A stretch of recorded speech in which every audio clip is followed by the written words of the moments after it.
Hi. അപ്പൊ ദേ ഇന്നൊരു പരീക്ഷണത്തിന് നിക്കേണ്ട. എന്താകും അറിഞ്ഞൂടാ, എന്തായാലും ഒന്ന് ചെയ്ത് നോക്കാലാന്ന് വിചാരിച്ച്. നമ്മുടെ വീഡിയോ കാണുന്ന ഒരുപാട് പേര് പരാതി പറയാറുണ്ട്, ഈ ചുമരൊക്കെ കണ്ട ഒന്ന് വൃത്തിയാക്കി കൂടെന്ന്. വൃത്തിയാക്കാത്തത് വേറൊന്നും കൊണ്ടല്ല, ഞങ്ങൾ ഒന്ന് വൃത്തിയാക്കാൻ വേണ്ടി ഇവിടെയൊക്കെ ഒന്ന് കഴുകിയൊക്കെ ഇട്ടതാണ്. എന്തിന് 2 ദിവസം കഴിഞ്ഞപ്പോഴത്തേക്കും നന്ദൂസും കിച്ചുമോനും നിറച്ചും വരച്ചിടാൻ തുടങ്ങിയത്. പിന്നെയും ഇവിടെയൊക്കെ വൃത്തികേടാക്കി. ഞങ്ങളൊന്ന് കഴുകിയൊക്കെ എടുത്തതായിരുന്നു ഒന്ന് വൃത്തിയാക്കാൻ വേണ്ടി. അപ്പൊ പിന്നെ വിചാരിച്ച് ഇനി അവര് വലുതായിട്ട് ഞങ്ങ പെയിന്റ് അടിക്കും. പെയിന്റ് അടിക്കാതെ വീട് എങ്ങനെ വൃത്തിയാക്കാന്നുള്ള ഒരു പരീക്ഷണത്തിലാണ് ഈ വോൾ സ്റ്റിക്കർ മേടിച്ചത്. അപ്പൊ ഇതെന്താവോന്ന് നമുക്ക് കണ്ടു നോക്കാം. ഏറ്റവും ആദ്യത്തെ പണി എന്ന് വെച്ചാല് നമ്മളിതിന് കറക്റ്റ് അളവൊക്കെ എടുത്ത് അതിനനുസരിച്ച് വാൾ പേപ്പർ കട്ട് ചെയ്യണോട്ടാ. ഞാനും ഏട്ടായും കൂടി ഏറ്റവും ആദ്യം അതാണ് ചെയ്തത്. കട്ട് ചെയ്തെടുത്ത് മാറ്റി വെച്ച്. അപ്പൊ പിന്നെ ഒട്ടിക്കാനായിട്ട് എളുപ്പം പറ്റുമല്ലോ. 1000 സെന്റിമീറ്ററിന്റെ 4 റോളുകളാണ് കേട്ടോ ഞങ്ങളിത് മേടിച്ചത്.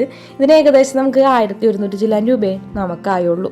പെയിന്റ് അടിച്ചു കഴിഞ്ഞാൽ പിന്നെയും എന്തായാലും പിള്ളേര് നശിപ്പിക്കും. പെയിന്റ് പണിക്ക് നല്ല പൈസയും ആകും എന്ന് വെച്ചാൽ അവർ പറഞ്ഞിട്ടുണ്ടായിരുന്നു ഇതിന് നല്ല തച്ച് വരും, ഉരച്ച് കഴുകേണ്ട വരുമെന്നൊക്കെ പറഞ്ഞിട്ടുണ്ടായിരുന്നു. അപ്പൊ എന്തുകൊണ്ടും നല്ലത് ഇതാണെന്ന് തോന്നി. അങ്ങനെയാണ് ഇത് മേടിച്ച് പരീക്ഷിക്കാമെന്ന് വിചാരിച്ചത്. അങ്ങനെ അതെ ഞങ്ങൾ വാൾപേപ്പർ ഓരോന്നായിട്ട് ഒട്ടിക്കാൻ തുടങ്ങിയിട്ടാ. ഒട്ടിക്കണേന് നല്ല ക്ഷമ വേണം കേട്ടാ.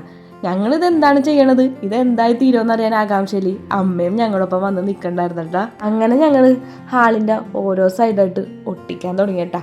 ഏകദേശം ഒരു 3 മണിക്കൂർ എടുത്ത് ഇത് നമുക്ക് ഫുള്ളായിട്ട് ചെയ്തു വരാൻ വേണ്ടി. പക്ഷേ ചെയ്തു വന്നപ്പോൾ അതിൻ്റെ ഭംഗി കണ്ടപ്പോൾ പിന്നെ ഒരുപാട് സന്തോഷമായിട്ടാ. അതുകൊണ്ട് പിന്നെ ചെയ്യാനായിട്ട് ഒരു മടിയും ഉണ്ടായിരുന്നില്ല. ഞങ്ങളുടെ അഭിപ്രായം കൊണ്ട് ഞങ്ങൾ പറയുകയാണ് കേട്ടാ, പിള്ളേരൊക്കെയുള്ള വീട്ടിൽ ഈ വാൾ സ്റ്റിക്കർ എന്തുകൊണ്ടും നല്ലതാണ് കേട്ടാ.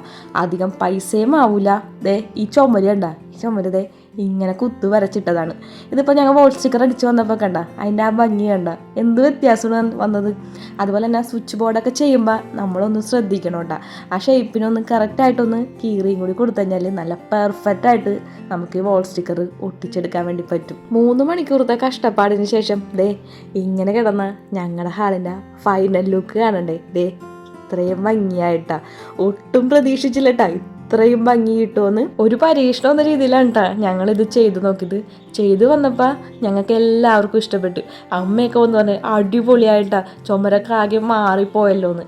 അതേപോലെ തന്നെ നിങ്ങൾക്കിത് ഇഷ്ടപ്പെട്ട. അതിൻ്റെ ഒപ്പം തന്നെ ഞാൻ വേറൊരു കാര്യം കൂടി പറയട്ടെ. പിള്ളേരൊക്കെ ഉള്ള വീട്ടിൽ ഇതുപോലെ ചുമരൊക്കെ കുത്തു വരച്ചിട്ടുണ്ടെങ്കിൽ ഇതേപോലത്തെ വാൾ സ്റ്റിക്കർ ഒട്ടിച്ചാൽ മതി കേട്ടാ. അപ്പം ഞങ്ങളുടെ ഈ കുഞ്ഞു വീഡിയോ ഇത്രേ ഉള്ളൂ. അപ്പം ഇനി പുതിയ വീഡിയോ ആയിട്ട് കാണാം. ടാറ്റാ.